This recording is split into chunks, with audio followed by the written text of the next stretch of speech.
Greater Hyderabad BRS के अक़लियती कायदीन का इजलास तेलंगाना भवन में मुनक़्क़िद हुआ। इस मौके पर बीआरएस के सीनियर लीडर मोहम्मद आज़म अली खुर्रम ने मीडिया से बात की और कांग्रेस हुकूमत को तनकीद का निशाना बनाया। उन्होंने कहा कि कांग्रेस गुंडागर्दी पर उतर आई है। जुबली हिल्स असेंबली हल्के में बीआरएस के लीडर सरदार को हिरासा किया गया, जिसकी वजह से उन्होंने खुदकुशी कर ली।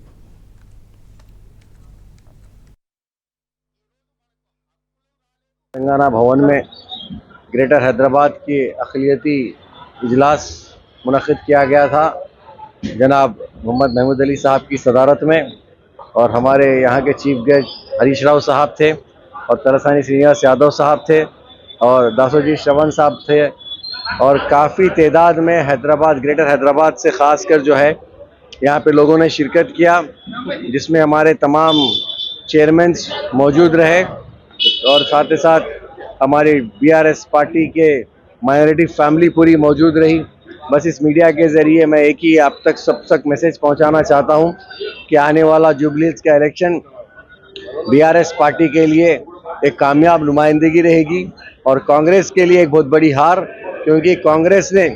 18 महीने में सिवाय झूठ और धोखाधड़ी के कुछ नहीं किया, और ख़ासकर मुसलमानों के जज्बात के साथ उन्होंने खिलवाड़ किया। और मैं इस मीडिया के ज़रिए तमाम तेलंगाना के लोगों को आगाह करना चाहता हूं, आने वाले MPTC, ZPTC, municipal election, sarpanch election और ग्रेटर हैदराबाद के इलेक्शन में आप लोग भारी अक्सरियत से बीआरएस को मजबूत कीजिए। देखिए, सियासत अगर सियासी मैदान में लड़ी जाए तो बहुत बेहतर है, मगर अफसोस इस बात का है कि इस कांग्रेस की रियासत की आज तेलंगाना में हुकूमत चल रही है, इनके पास सिर्फ गुंडागर्दी, इनके पास बदमाशी और इनके पास शरपसंदी है। हमारे दोस्त, हमारे सब बेचारे भाई सरदार भाई को मजबूरन जो है ना, इन्होंने इतना हरासमेंट किया, उनके कारोबार पर हमला हुआ, उनके घर को डिमोलिश करने की कोशिश की गई,